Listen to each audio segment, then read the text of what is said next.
Welcome, everyone. I'm Julian Barnes from the Wall Street Journal. After spending 10 years in Washington covering the Pentagon, last July I moved to Brussels to cover the North Atlantic Treaty Organization. And so the organizers of this year's forum thought that I might be in a good position to moderate a panel on are our allies and friends invested, and is the U.S. committed? And there really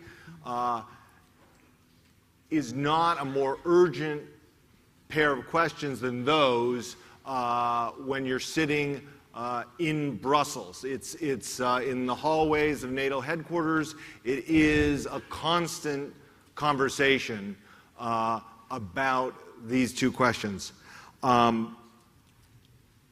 Our panel comes at a time with increasing Russian activities across Europe, into the Middle East. We have threats the U.S. is facing with aggressive Chinese operations in the South China Sea. We obviously have a U.S.-led international coalition in the Mideast. These are vital questions from around the world of how we get our allies to do more. And we have a great panel here today. I'm going to introduce each panel member and throw one at a time, throwing them a question, and then we will follow the format of the other panels today. So I'm going to start with Senator Jack Reed, known to everyone here as the ranking member on the Senate Armed Services Committee, long history with these topics, a paratrooper. And so I'm going to ask him first the basic question: is it possible to get allies to do more? Well, I think it's not only possible, but it's essential. And first we have to recognize that they will operate in their self-interest and then in collective interest. But I think they do perceive, particularly in Europe and in the Middle East, that there is a threat to them directly. And so that has motivated them. And General Breedlove will go into detail. I had the privilege of being with him in Europe and particularly Ukraine in August and September. But there is the perception of a challenge, a threat. They will react. What we have to do to help all of us is to provide leadership, and that's not just exhortation, that's resources and presence. We have to be able to provide the resources. We have to have the presence, I think, in all these locales. One of the things that we have done on a very bipartisan basis is the European Response Initiative. About $1 billion this current budget cycle, about $800 million projected for the next budget cycle. Those are real resources. General Breedlove can go in detail of how he has used those, I think, very adroitly to help, again, coalesce. But the sense of challenge is there. The sense of need to act is there in our allies, and we're there to provide coordination. I would just make one final small sort of point, is that from our perception, the challenge is most discernible from activities in the Ukraine and elsewhere of Russian sort of attempts to rewrite the end of the Cold War. There's another challenge, and General Breedlove probably have more sense of this, and that is the refugee crisis coming into Europe from the south. And that, from a political standpoint, and I do a little politics, that could have so much dynamics politically within Europe that would sort of take their eye a bit off the other threats that we see as much more central and much more focused. General Philip Breedlove is the Supreme Allied Commander Europe and the European Command Head. General Breedlove, you oversee the NATO alliance. It made a pledge at Wales of 2% defense spending, 20% for modernization and equipment. How do you assess the progress that NATO has made in the face of the aggressiveness we've seen by Russia and other threats? So, Julian, if I could, before I answer, let me just remark on how magnificent these young ROTC cadets look sitting here in front of us. Look, let's give them a hand.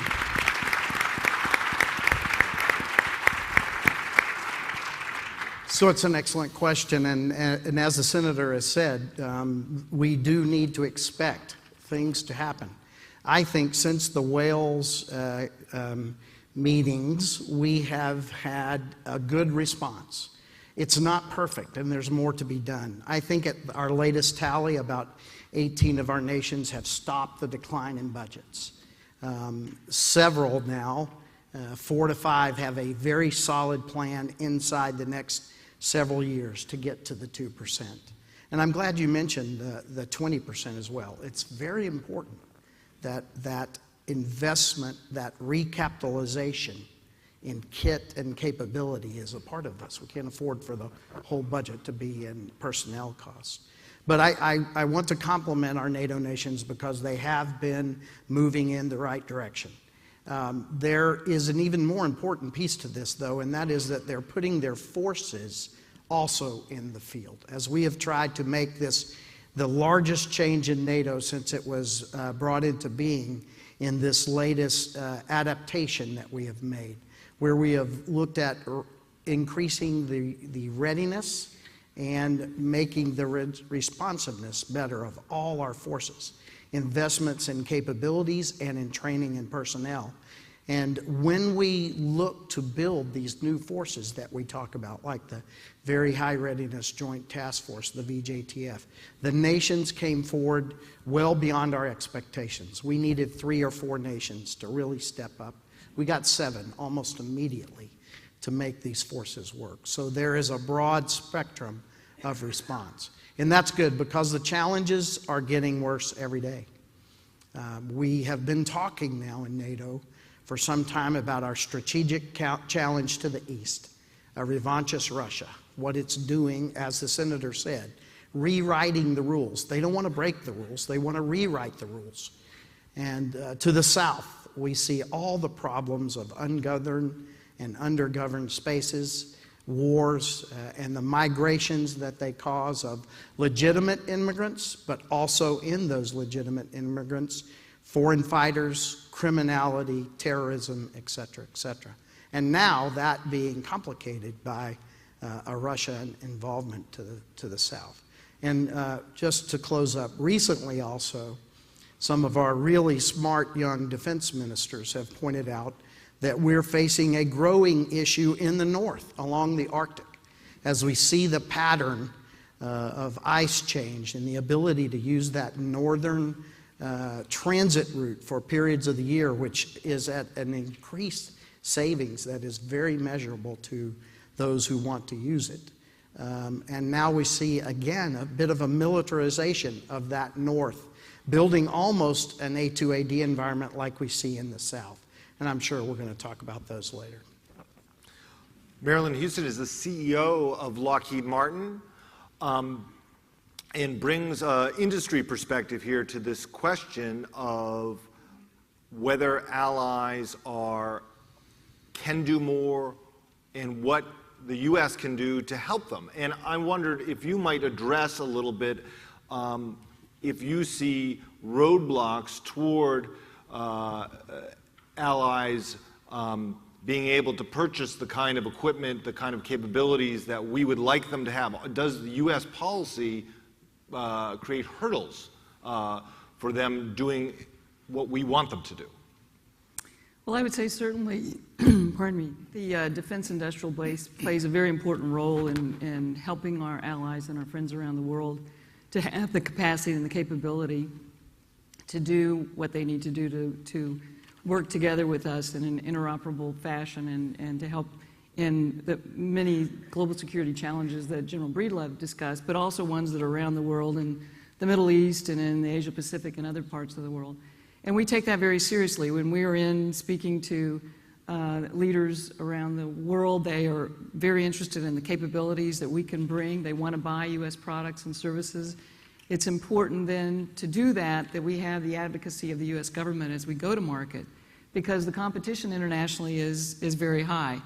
When you think about what that means for a country, export trade, the jobs it brings, the ability for us to invest in U.S. systems, the ability for us to support General Breedlove and our other military services on how they can work interoperability across these countries, it's really very important. So to your question about, what can we do more, I think first off, I'm very encouraged by the U.S. government's willingness to go to market with us to help advocate for our products to work that way. I think getting earlier on in the technical release process is important because that sometimes can slow things down. Our allies when they want technology, we want to do what we need to do in our country to make sure that we don't release technology that we don't want to release out of the U.S., but where we can, we want to get on the front end of that and make sure that we do that early and not late in the game. I think in the export control arena, we've made tremendous progress there on identifying the pathway to export control, but it's constantly working forward on how we streamline that process and move more quickly because many of these countries, they're looking for speed, they're looking for the ability to get their products. They don't want to get bogged down in a process. They want to feel that they are an ally and that they can get the capabilities that allow them to work alongside our services in the arena. Thanks. Jerry DeMuro is the CEO of BAE Systems. And Jerry, I wanted to ask you, obviously your company has a big foot in Europe, in the UK, as well as a very large American workforce. What is the situation in Europe in terms of defense spending? Where do you see Britain, in particular, a key U.S. ally, going with its level of both overall defense spending and, as General Breedlove reminds us, investment in modernization, in capabilities? Well, it's interesting that you asked me to observe on the UK. I would offer this disclaimer up front. BAE Systems is a U.S. incorporated entity with its own U.S. board and U.S. leadership.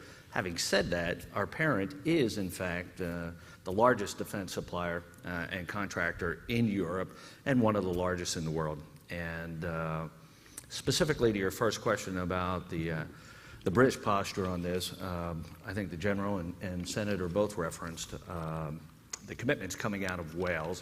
And since that time, we've seen the British government, prior to its strategic defense and security review, commit to about $163 billion in equipment and service outlays over the next 10 years. They've also committed to increase the equipment spending by over 1% compounded over the next 5 years, and 0.5% in total. So I think that speaks very well to their commitment as a British government to the overall defense and support of NATO. I think they recognize, as President Obama said back, I think in May or so in his remarks at West Point, that NATO is the strongest alliance that the world has known, but we exist in a very dynamic world.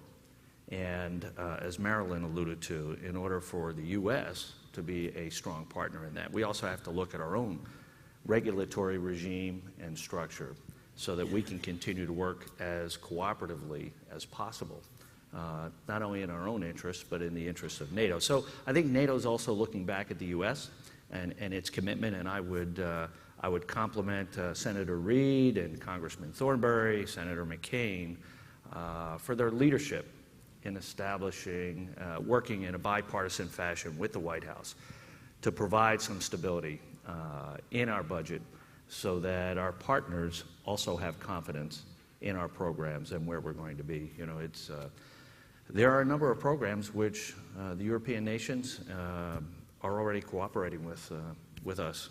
Marillyn's well aware of the F-35 program, where there's many of us from around the world that are partnered. We're on both sides of the Atlantic with that. Northrop Grumman's another major partner.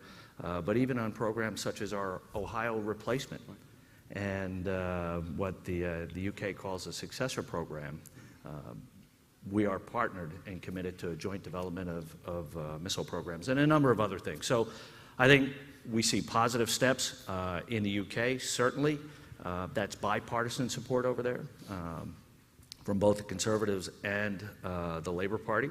And we see a number of other budgets around Europe. If you look at what's happening in the Baltic states, you look at the demand, whether it's the Czech Republic, Poland, Denmark, Scandinavian states, all looking at combat vehicles and other land capability. So I think there's a definite commitment on that side. Budgets are turning in that direction, as the General noted. So I think we have positive momentum on both sides of the Atlantic. Dov Zakheim is the former Undersecretary of Defense. He has also written recently on Russia and the U.S. response to that. And I'm curious, Dov, what you see is needed from both the U.S. and from NATO to counter what we are seeing by Russia in Syria, in the Baltics, in Ukraine. Well, let me start off by offering a little bit of context. I agree with everything everybody said. However, comma, there's more to it. Let me start with the fact that in 1952, when I was still alive, there was a conference in Lisbon, and NATO committed to 95 divisions. 1 year later, they were already down to 35. In the 1970s, it was 3%. In the 1980s, it was 3%. In the 1990s, it was 3%. Now we're down to 2%. Not only that, how many countries are actually at 2% today? The Brits, clearly. The Estonians, the Greeks, I mean, the powerhouses of Europe. The French aren't. The Germans are at 1.2%. So if you're Vladimir Putin sitting in Russia, you sort of think, well, maybe I can accomplish something that Stalin never could, which is to undermine NATO. We've got a problem there. And it's a problem not just on their side, but on our side. And I'll give you a concrete example of what Marillyn was talking about in terms of some of the difficulties we have in selling. When I was comptroller, which is now 11 years ago, Mohammed bin Zayed, many of you may know him, the Crown Prince of the UAE and one of the best allies we've got anywhere in the world, was begging me to try to get him predator bees. Begging me. And I said I would do what I could. I ran into a buzzsaw inside the building because the lawyer said this was the equivalent of a long-range missile, and we had the Missile Technology Control Regime. Couldn't do it. And I understand Duncan Hunter is trying to get unarmed predators over to Jordan, and he's having trouble. So we have a system that's inbuilt biased, not only against buying stuff from them when it might be decent, but biased against selling stuff to our allies. I've gotten complaints from people like the Swedes who want to buy Patriot. The Swedes are doing more than half of NATO, frankly. Correct me if I'm wrong, General, but I don't think I am. And yet, they can't do as much as they'd like because we don't let them. We don't sell them the stuff that they want to get. So if you're going to try to confront a guy like Putin, who is threatening the nuclear thing now, who's already broken New START practically after it started, or hasn't really been implemented terribly much at all, who's broken the INF Treaty at least twice, you're not going to do it if you're shooting yourself in the foot. And our allies aren't going to do very much more if they don't see that we are putting out for them. It goes to Syria. I was just in Manama last week in Bahrain. And, you know, I talked to the foreign minister of Saudi Arabia. The foreign minister of Bahrain is a friend of mine.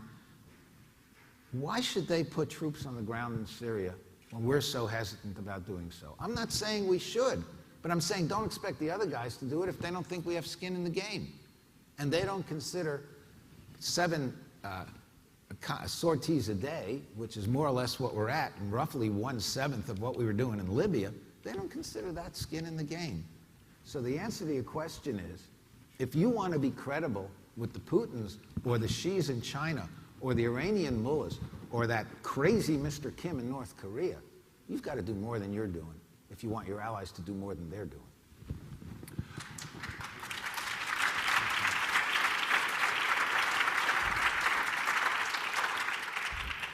General Breedlove, I want you to react to that, but I also want you to talk a little...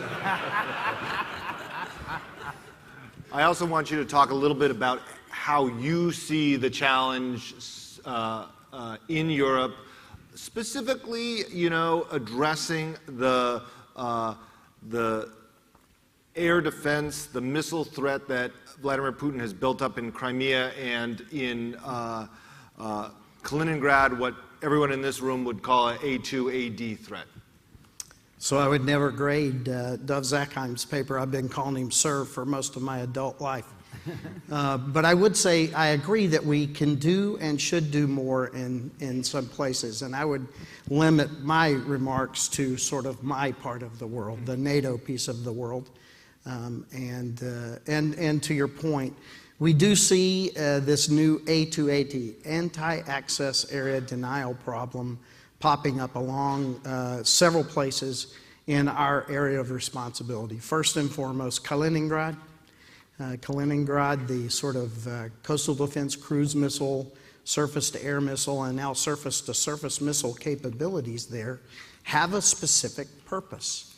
The Russians are learning and adaptive. They see how we roll, and they know that they need to deny us the ability to build a force on the continent should they decide to take military action in NATO areas. And so they've built a force from Kaliningrad and now also ranging out of Crimea, which we'll talk to in a minute, that can literally range all of our airports of debarkation, seaports of debarkation, and land routes. So they can hold us at risk in many ways when we try to execute warfare the way we have in the past. So we need to work with industry, we need to work with our allies to develop those capabilities and capacities that allow us to exist and then to use military force should we need it in this A2AD environment.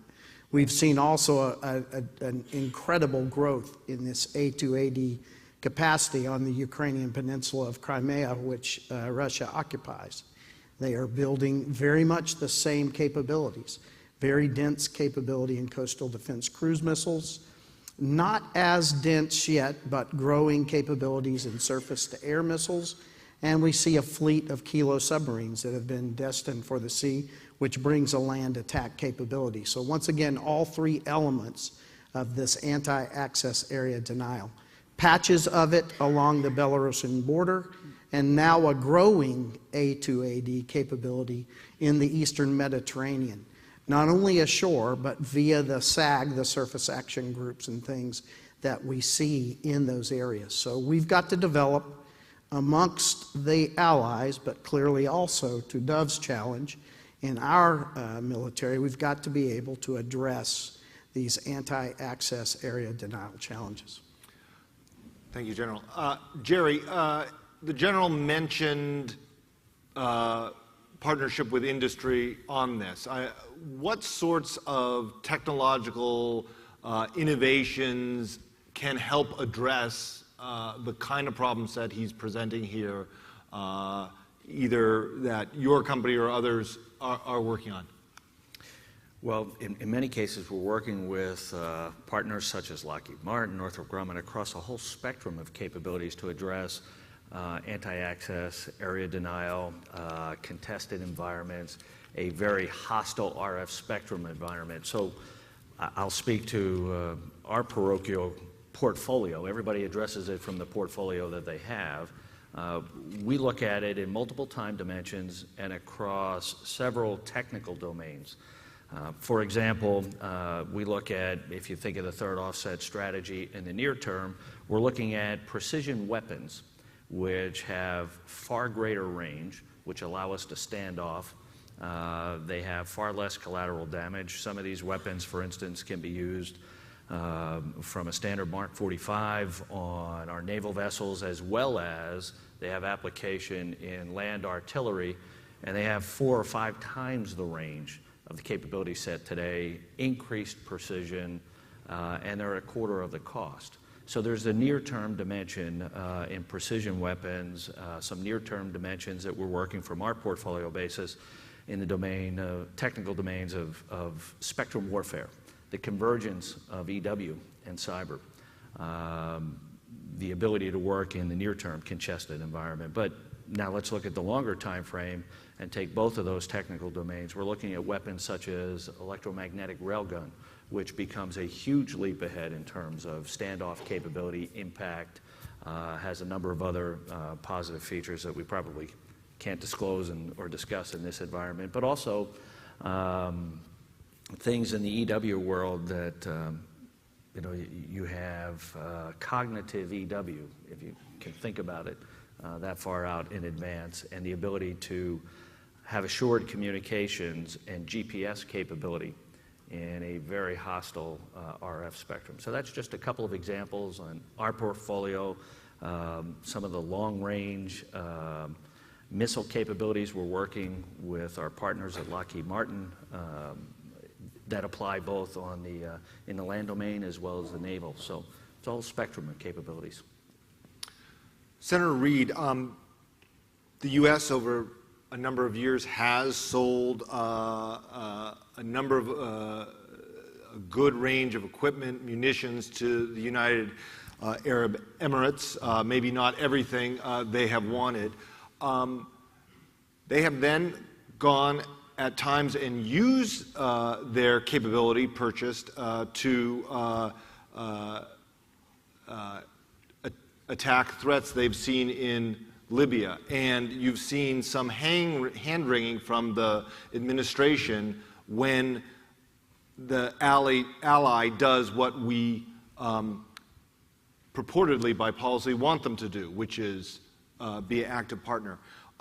Is there a little hypocrisy in terms of what the United States asks allies to do and then has a little heartburn when they do it?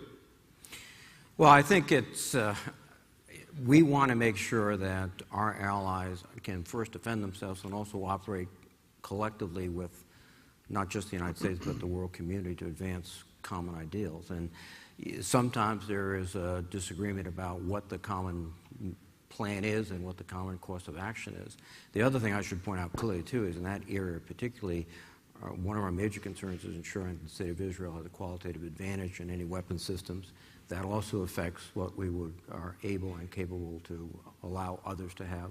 But I think what we're seeing over the last particularly several months is a much more proactive use of this equipment in concert with the United States. They are flying missions with us against ISIL.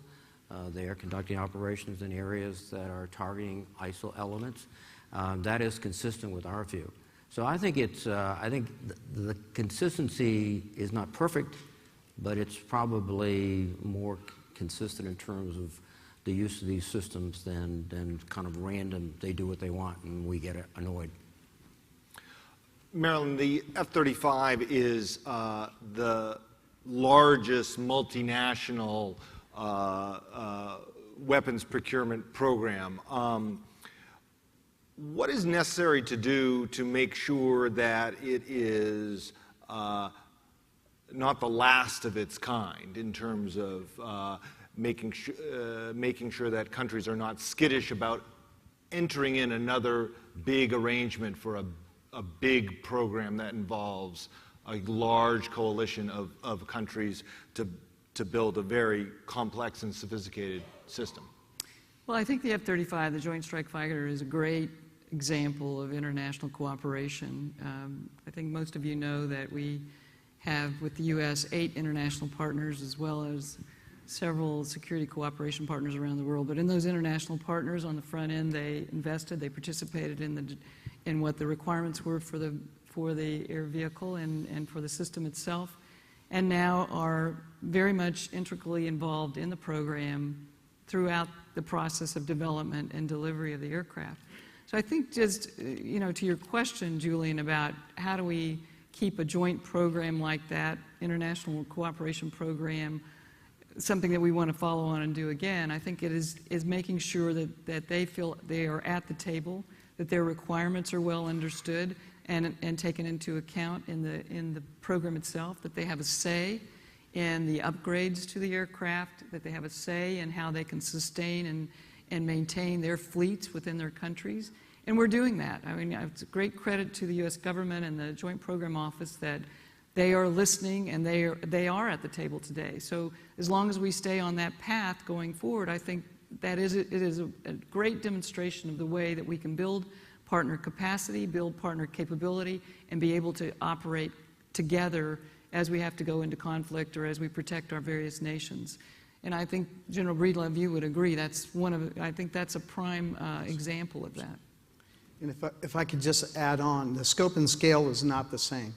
But if we look at the success of the heavy airlift wing at Papa Hungary, it has really worked well. The team there has gotten the cost per ton mile so low now on the freight that they're moving that the nations are looking at expanding that wing, either through more C-17 or possibly bringing aboard a mixed fleet of national A400s, etc. So these things are catching on. The AGS will be the next one as the Europeans begin to fly via NATO the Global Hawk as a consortium. So we're seeing successes which continue to point to good cooperation on these programs. Again, the ones that are existent are much smaller than the JSF, but the thought of being able to work together in these is really catching on. I think the next place we're going to see this, frankly, is in the medium altitude RPA or UAV area. And Julian, if I could just add one more thing that I think is important, and it's broad-based. It's around their industrial participation that's important. That these countries not only want to participate in building up their defense capability, but they want to have an opportunity to participate with their own industries in elements on those platforms or in helping to build their capability in their economy. And national security and economic security are so intricately linked that it's important that we help them do that. And the Joint Strike Fighter, the F-35, is a good example of that. We have suppliers all around the world. Every jet that comes off that production line has parts and components from all of those countries all around the world. And I think that's another very important element as we talk about industrial cooperation and how we have the capacity and capability around the world. Jerry. One thing, certainly seeing the F-35 program, a program of that magnitude from both sides of the Atlantic, this sovereign independence and sovereign capability and building up the economics, it's not just true on programs like the F-35. It's also true in general export. We see this in the marketplace where nations want to build their economic capability. They want sovereign independence. And so when we have these large programs that are successful or changing, it's taking a tremendous investment of senior leadership to get there. And we're doing it on a transactional basis because policy hasn't yet caught up with strategy. We're moving there. But as we can make further inroads in the policies that enable this, then it can become cultural, right, and institutionalized rather than just a transaction that's driven from the top down. And I think that's directionally where we need to go. And certainly some of the leadership within DoD sees that, but this policy burden that Dove talked about is going to take a combined effort of the Hill, the administration, industry, and DoD to move the ball forward. So it becomes cultural rather than transactional. Dove, we've been talking for a decade or more about NATO countries coming together to, if they're not to spend their money in a rational way, for folks to build something that makes sure not every country duplicates the effort of each other. General Breedlove pointed out two examples, but some critics have said those are pretty small after a decade of poking NATO to do more. You mentioned Germany, the most dynamic economy in Europe, spending 1.2%. Question to you, what's it going to take to get Europe to come together and buy weapon systems together? What's it going to take to have Germany put more than 1.2% down for defense? On the first part of your question, what it'll take, well, there are two ways to make it work. One is the way we've just heard. If you've got a major American program that partners with European countries, if they're all buying F-35s, they're all doing it the same way. So that's terribly important, and that's one approach. The other approach, quite frankly, is sad to say, and this goes to your second point about Germany, if there's a common perception of the threat. And I worry about that because even if there is a common perception, unless, for instance, Mr. Putin gets even more serious about making nuclear threats, which will wake up the Germans. And by the way, if it wakes up the Germans, he's going to be very sorry he played this game. I don't know that the Germans will go much further. And the one reason is, look, we talked about this, but we didn't talk about it this way. Immigration, all these refugees coming in. I guess now I'm wearing my green eyeshade comptroller hat. But money has to be spent on these people. The Swedes told me that yesterday and the day before yesterday, 10,000 people came in each day. Can you imagine that? Could you imagine if we were taking in 10,000 every day? Or proportionally for Sweden, it would be 100,000 every day. Well, how do you house them? How do you feed them? How do you give them medical care? It's coming out of a budget. And I guarantee you, with the attitude that Europe generally has, in spite of General Breedlove, that money is eventually going to come out of the defense budgets. So unless we figure out how to fix this problem back in Syria, I don't know that we're going to get them to spend more and to spend more together. Now there's another problem, which is called the European Union. If the Brits get out of the European Union, who else is going to get out of the European Union? And already we're seeing how, again, with the refugees, different countries in the EU have different policies and are pursuing totally independent policies. Well, the more independently they think, the less likely they are to work together on national defense and on those programs. So there are a lot of things that you wouldn't have thought impinge on your question on defense, but for these European countries, they're central, and that's a big worry. Vladimir Putin's strategy has been to divide NATO, divide Europe to create space. The migrant crisis is doing that for him. We have divisions between Germany and Eastern European allies over this migrant crisis. Is it impacting discussions of defense? First Senator Reid, then General Breedlove. Well, I think it necessarily impacts. I agree completely with Dove. I think if you're sitting in Germany or Switzerland, et cetera, the front page is not about sort of actions along the Minsk line. It's refugees coming in to my neighborhood. It's, you know, this is a very politically volatile issue, and they'll have to deal with it, and that'll take resources and probably as much resources, political and institutional attention away from all these issues that we've been talking about. And so absolutely it's going to have an impact. My sense, there are much more knowledgeable people on the table, but Putin has been reactive when he had to. He was surprised, I think, by what happened in Maiden Square. Very opportunistic when he saw opportunities, and very realistic when he saw, you know, his military path through separatist proxy militias was blocked, switching to destabilization by political means in Ukraine. And he'll continue to do that and play the long game. He'll use this, you know, even if he's not the instigator of it, he'll use this to try to weaken NATO's resolve.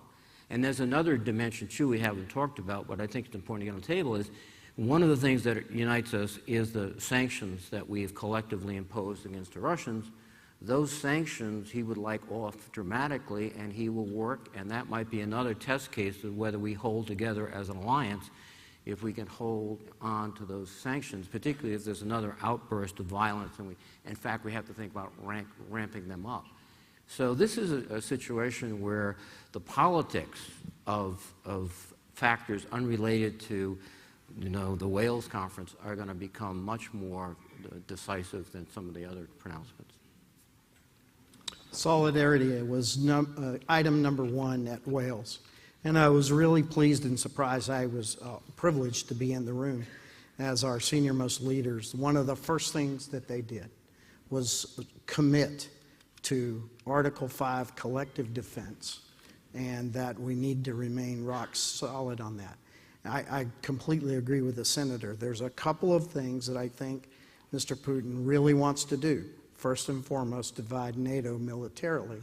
Secondarily, divide the EU in a financial way, especially as it addresses sanctions and solidarity on sanctions and the way ahead. And if he can find a way to get cracks in either of those organizations, he gets everything else he wants all along his former Western front.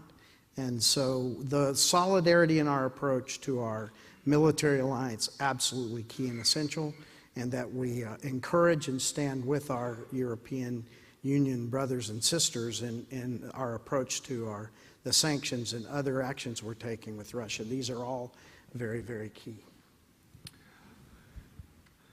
When we're talking about having allies contribute to the collective defense, one of the issues is that they do not have the technological might that the United States has. Marillyn and Jerry, is there a way for industry to, in an affordable way, help allies, be it in Europe or in Asia, purchase the kind of equipment that they could afford that would allow them to compete against peer competitors? You know, that we're working with them on that on a regular basis. I mean, it isn't just about what we can sell them that we produce in the United States, which is certainly important, and that's where we talked earlier about making sure that we can release the technology and help them with their industry and building up that capability. But it's also how we partner with their industry in their country so that they actually design and develop in their own countries. And from that, then they can not only provide for their own defense, but to export to other countries. So we're doing both of those models. We have models where we export directly. We have models where we team in the countries, help them with their capability. They then develop the technology, and that's what builds up that capability in the country. As you know, there's an example, I think a good example of where we've done that collectively with the U.S. government with the Medium Extended Air Defense System, MEADS. This is a case where Germany and Italy invested alongside the U.S. government in a capability that is an air and defense capability system that now Germany is going to take forward. And once they do, there will be other countries, I think, around Europe that will look to that. But Italy developed an element of that. Germany developed an element of that, as well as the input from the United States. And I think that's a model similar to what we talked about on other programs, that the technology is being developed in that country. Jerry? Julian, I'd only offer, I mean, I absolutely agree with everything Marillyn said, and at the risk of being redundant, I'll offer a couple of examples where we have taken our combat vehicle technologies both from Europe and the United States and have a joint venture, a very successful joint venture in Turkey. And that capability is actually not only servicing that market, but being exported out of there. But I'd go back to your initial assumption, or stated assumption, that perhaps some of these other nations don't have the basic intellectual capability or technology development. And I would say that, you know, maybe in some ways, Europe's a little bit ahead of us in learning how to share. If you think about MBDA, the Joint Missile Development, the Eurofighter business model and the sophisticated technologies, and I'm not going to get into the merits of F-22 and a 35 versus the Typhoon, but also you look at more recent things like the agreement between the Brits and the French to develop the next generation autonomous, not just unmanned, but autonomous air vehicle that's capable of a full range of fighting and surveillance missions. So I'd be concerned a little bit about that. I think if we're going to be successful long-term as international businesses, as well as defense partners with the United States, we're going to have to figure out a way to participate in that, both as Marillyn talked about and as well in these other development models. Well, let me jump in here if I may. MEADS is an interesting example for another reason, and it goes to the heart of are difficulties with our own acquisition process. You know when MEADS was thrown into the budget? In the 1990s. So here we are, 25 years later. 25 years later, and now we're finally getting our act together with the Germans and Italians. So if you're on the other side of the ocean, what do you think about the reliability of American promises to cooperate? Mountains had to be moved to make the F-35 work. Now, we moved mountains, but we shouldn't be moving mountains. This should be happening a lot more quickly, a lot more easily. And when you get something like a MEADS, yes, you finally get success, but boy, you're asking for a lot of patience before that happens. General Breedlove, you wanted to jump in, and I want you to react, and I also want you to talk a little bit about what you see as shortfalls in the NATO alliance. It's all kind of the same discussion, so I'll just take this a tiny different direction and talk to you more on the lines of being the user, the commander that needs a capability.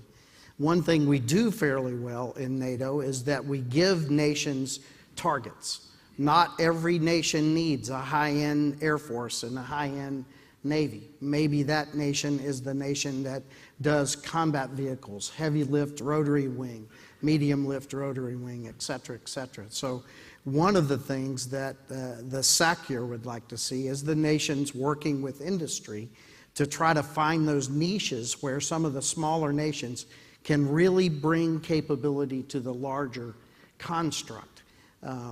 That dovetails very nicely with what you ask. I mean, it's very apparent, I think, to almost everyone in the room where most of the shortfalls are, and they are in those high-end capabilities that nations like ours bring to the table. Intelligence, surveillance, and reconnaissance, strategic lift and capacity, some of the very capable naval systems and underwater systems, some of the precision, persistent ISR.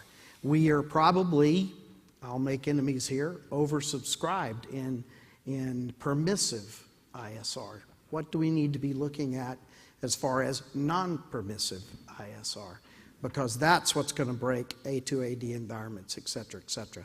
So it's the niche things, the high-end things that we need to target with certain nations to bring to the table and cooperate with industry to be able to develop those nations to bring those capabilities and capacities on. Senator Reid, as the U.S. and its allies do all of these things that we're talking about today to strengthen defense, strengthen cooperation, how does the U.S. and the allies make sure that the defensive alliance stays defensive and is perceived as defensive and not provocative by Moscow? Or is that an impossible task? I don't think it's an impossible task. I think, it's one whereby both language, we're making it very clear, but also by specific actions. I think what the types of maneuvers that General Breedlove designs and executes can be interpreted and will be interpreted, and I think they're interpreted by the Russians as being defending the territory of the NATO countries. I don't think we're sort of talking about anything beyond that. So it's a combination of not just making speeches about this is a defensive alliance, but also doing those things, buying the equipment, conducting the maneuvers, and I would say in terms of what will send a strong message, and I think General Breedlove would tend to agree, is that we had in my youth in the Army Reforger every year where we were sending units there clearly as a response to aggression, not as a way to promote aggression.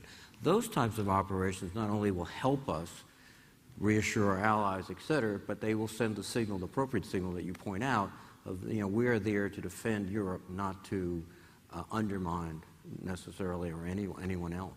General Breedlove. Just to pile on, the senator had it exactly right. There are a few things that we do to guarantee openness and transparency. We literally publish our exercise regimen openly on the internet for the Russians to look at. We invite them to come and watch our exercises. We just had the largest exercise in NATO in the last 13 years. We held it in the southern part of the NATO alliance. We invited Russia to come watch, and they did.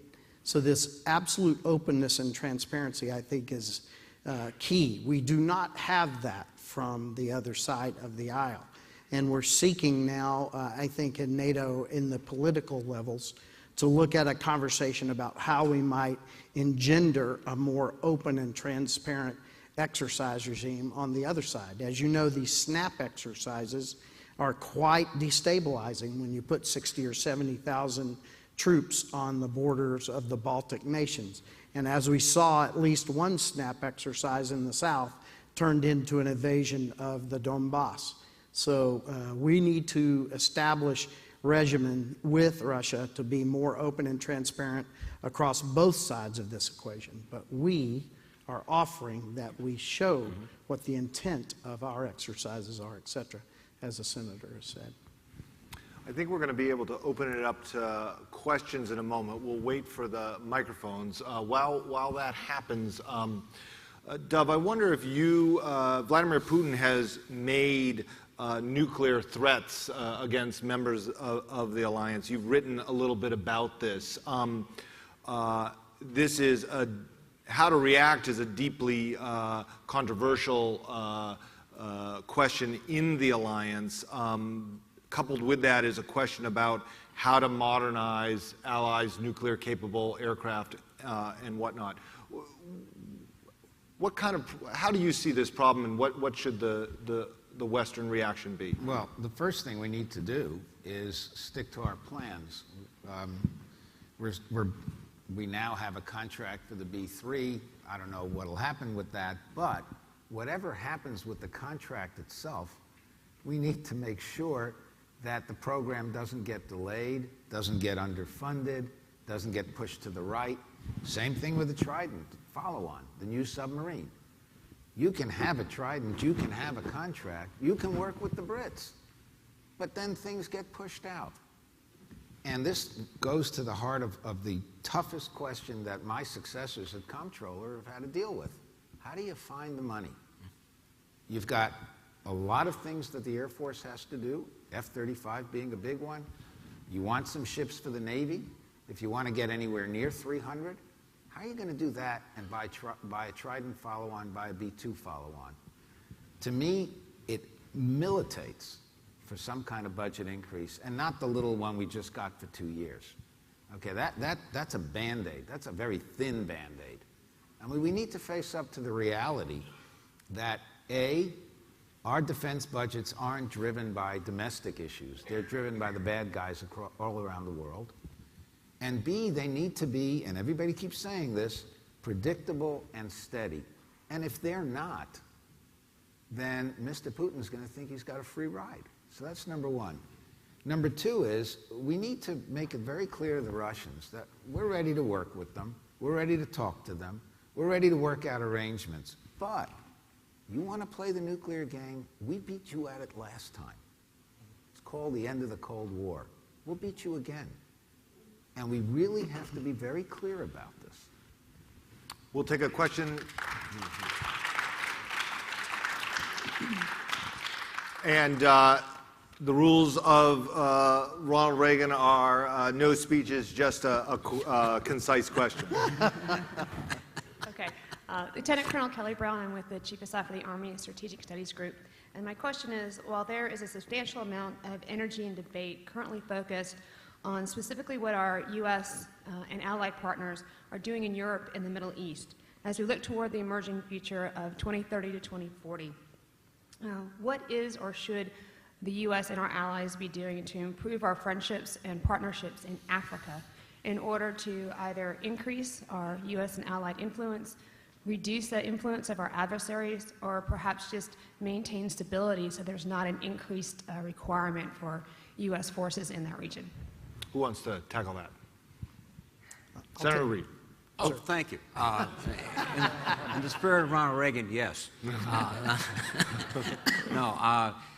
First of all, I think this sits on an issue of the focus, and our focus has been primarily sort of military, Department of Defense, et cetera. when you start talking about, sort of preparing or responding to potential crises, dealing with countries, there you get into the issue of what's the State Department's role, what's the role of the CDC to help develop public health systems in Africa, what's the Department of Commerce's role in trying to incentivize trade, et cetera. So that it's this whole approach to government. And one of the, the issues we just battled through, and again, we had a little bit of relief, but not enough. Part of it was, we might have been able to find a route to a little bit extra money through OCO on defense, but that didn't solve the issue of how do we get the State Department with a stable budget so they can think creatively and act creatively in Africa. How do we think about commerce? How do we think about CDC, et cetera? Because all these problems are not just narrowly defense problems, particularly if you're trying to avoid problems in the future. And again, my response is we have to have a much more invigorated effort across the government, not just focus on Africa, but focus on many other places. If I could, I would unfortunately bring the conversation down a little bit more, and practically I would go after two things. First and foremost, we need to, as was talked about earlier, we need to understand what the threat is and get a shared sense of what the nations feel, the nations of Africa and those of us who touch Africa, what is the threat, so that we can begin to organize around what that threat is. Then the second thing is, I'm parochial. I've served 8 times in Europe. I've been serving in NATO since 1982. I think our alliance is strong first and foremost because we share values. We understand what are the mores that we are about. And if we can build a community in Africa of nations that share the same values, share the same mores, the same approach to our futures, and then that same community understands and shares a vision of what the threat is, we can build the kind of foundation, I think, in Africa that has been built in Europe. And that's a very long-term view. That will not happen in the short term. One last consideration. When I was comptroller, I was also coordinator for Afghanistan on anything non-military. We were always the default option. DOD is the default option for everything. And so it goes to what Senator Reid was just saying. The other agencies have to step up, and their people have to be trained. When we tried to get people from agriculture to go to Afghanistan, all it turned out that they were a bunch of paper pushers. You know who did the agricultural work in Afghanistan? The Iowa National Guard, the Kansas National Guard. What? So everything defaults to defense, which takes our eye off our central mission and lets these other folks off the hook. You can't do it that way. If you're talking about Africa, those other agencies, as the senator said, they have to step up, and Congress has to fund them. We'll go to this mic, and then Mike next. Thank you. Frank Finelli with the Carlyle Group for Jerry and for Marillyn. Roll Tide. We've seen rapid growth in the Russian defense industry over the last several years, enabled largely by international sales. One could argue that they're going to be one of the major beneficiaries of the Iran nuclear deal as Moscow rearms Iran. But they've also been enabled because the value of the ruble has depreciated 100% over the last 2 years to 65 rubles to the dollar. In Europe, we've also seen about a 25% decline over the last 18 months vis-a-vis the value with the dollar. How is foreign exchange rates, or how are foreign exchange rates impacting your prospects for international sales? The short answer, sometimes positively, sometimes negatively. But in reality, I think your question, Frank, is actually indicative of what the general has advocated during his tenure. You know, this is a very complex problem. Global economies, right? The globalization of economies has affected even the EU response in the Ukraine. It's impacting how we address problems in the Far East. So that's a level of complexity that has to be considered in this. And I think as any multinational is looking at that in terms of, in some cases, there are actions that we can take to hedge. In some cases, it's just the vagaries of the economy and the cycles that we have to be able to forecast and deal with. I don't know, Marillyn, do you see it differently? I would add to that, it's not just the strength of the dollar, but it's also oil prices affect a lot of economies and how they deal with what their budget decisions are. And so at times that affects, where they're going to spend their dollars. The migrant issue, again, is an impact on their economies. And so it's a balance. And to Jerry's point, we're globally interconnected, and it will impact business, whether it's commercial business or defense business, in our interactions with these countries around the world.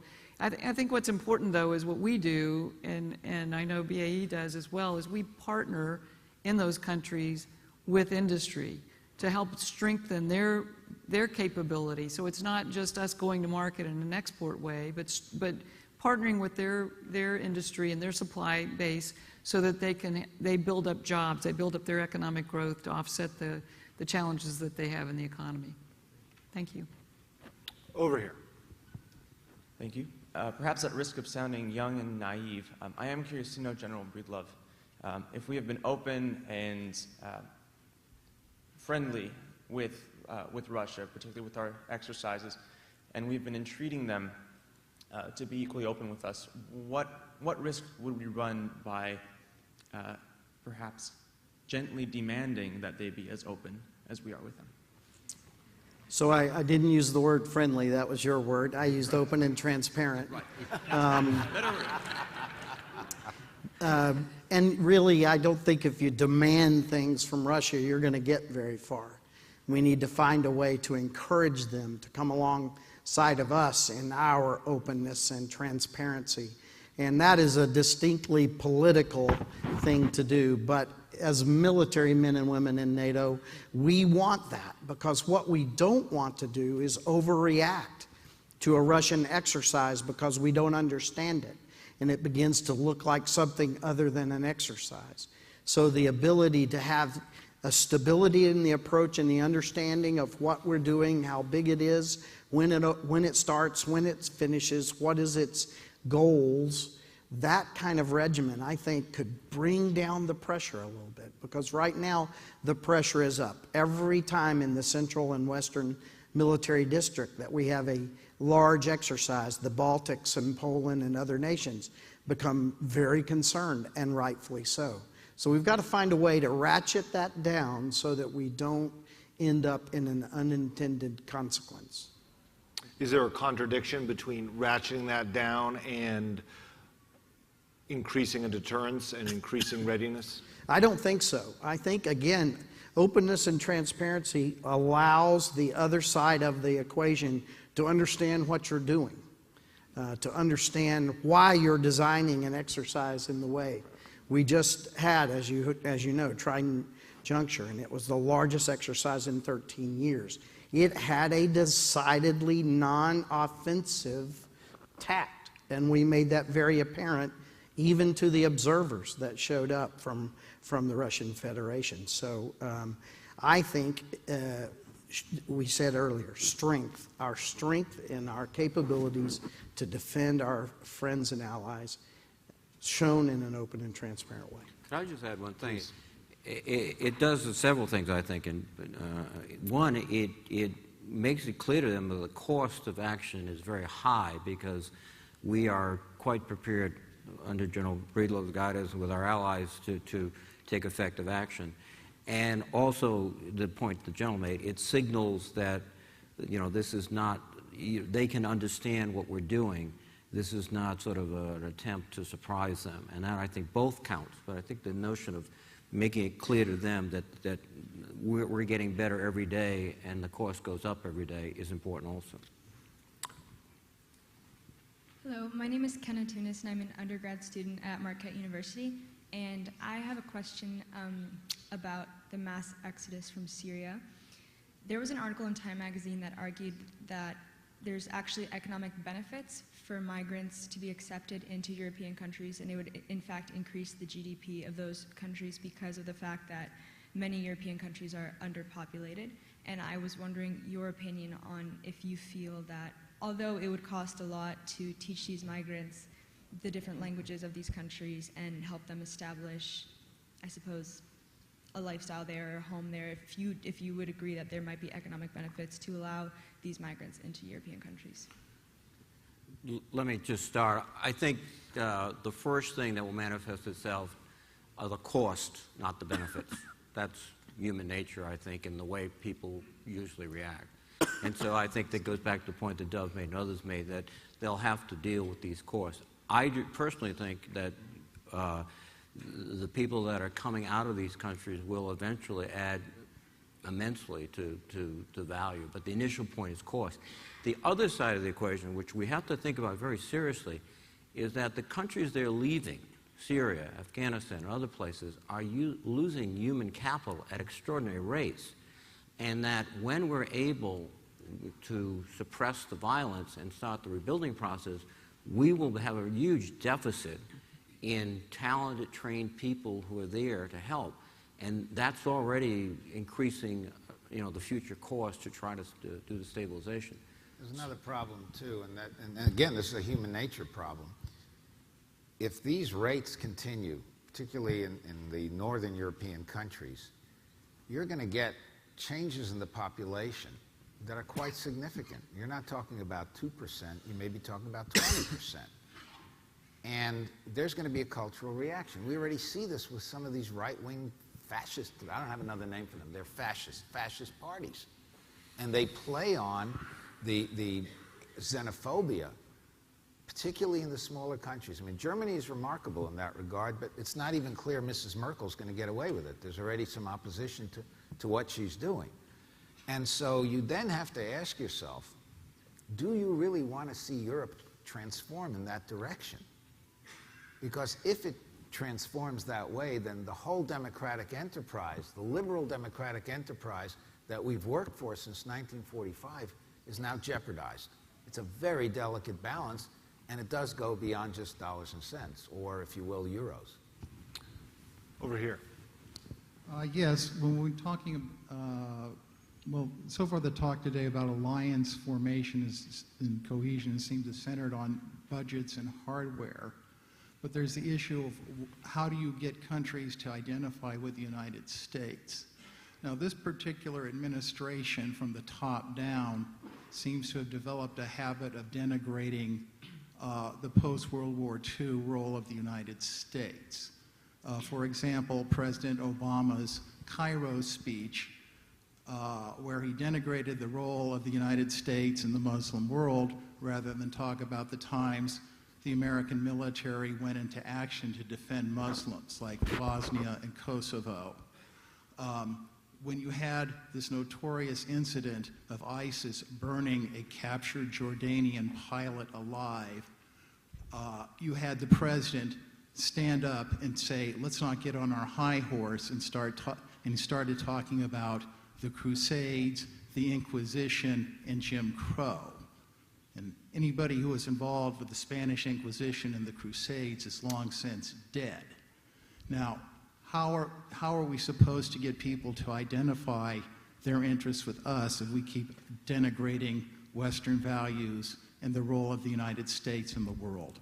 And I think I will prefer to address this to any Democrat on the panel, since they're from the same McGovernite party as our president. We've veered into speech here, and that is against the rules set down by the Ronald Reagan Foundation. And we could, the question could be posed from the other angle, too, of certainly Mr. Obama came in trying to rebuild alliances. But Senator Reid, if you would address the No, I think I will say what I said initially. I think, frankly, what prompts people to join us, the most initial impulse is their self-interest as a nation.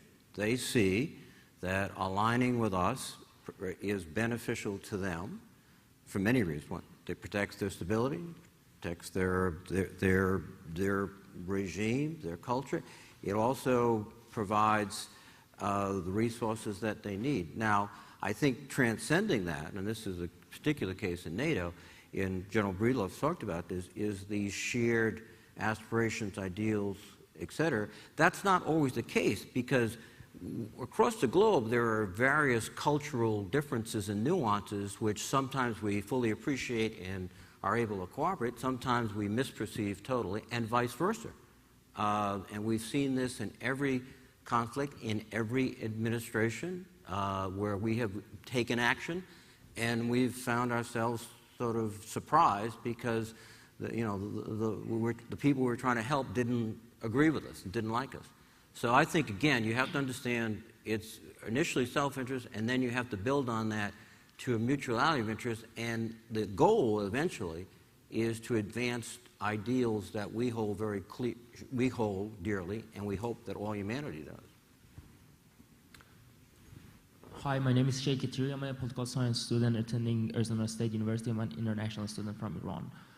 My questions for all of you gentlemen and lady, specifically for Senator Reed and Mr. Zakheim, is some real politics scholars have argued to come up with a new virtual map of the world and divide the world between the superpowers, Russia, China, and the United States, for their territories of influence, and for the other superpowers not to interfere in the territory of influence of the other superpowers. I wanted to know your ideas in response to such proposal. Well, of course, you know that that's what George Orwell wrote about, 1984, but that's a few years ago now. Yeah. Look, you know, if we and the Chinese and the Russians got together in a closet and said, we'll divide up the world, this isn't Sykes-Picot anymore. We can't just do that. The United States doesn't particularly want to do that. Maybe the Russians do, maybe the Chinese do, but we're not playing their game. And there are an awful lot of countries around Russia, our NATO allies, around China, our friends in Southeast Asia, for example, or Japan. They're not just going to sit back and say, fine, you're going to have your sphere of influence. The world doesn't work that way anymore. And we in particular, and I'll let General Breedlove and Senator Reed and the others contradict me, but I don't think they will. We're not into spheres of influence. That's not what we're about. No nation was forced to join NATO. Now, nations were forced to join the Warsaw Pact, but nobody forced them to join NATO. They knocked on NATO's door. So it's not our sphere of influence. It's what Senator Reed talked about. It's what we represent that people want to join. General Breedlove. Go ahead, please. So I would back up also and say, rather than trying to divide the world, and I would tell you that one of the things that causes a lot of problems in this world are lines that we drew in the sand and on the earth a long time ago when we tried to divide the world up, and it just didn't work out so well over time. I would go back to what I said before, and that is, let's try to find across a broad spectrum of nations shared values, shared morals, that we don't use military force to change an internationally recognized border. How do we get back to those values and morals that treat men and women the same around the world, that the value of a child born in this very forward nation is the same as the value of a child born in a nation that struggles. So let's not try to find spheres of influence in things. Let's try to come to a place where we can find shared morals and values in the way that we treat each other. And we don't have to all be the same in that respect, but if we could just agree, in my case, that we don't use international force to change, or military force to change an international boundary, that'd be a great start. I think with that, we are out of time, so will you join me in a round of applause for our panelists? Thank you very much. Thank you.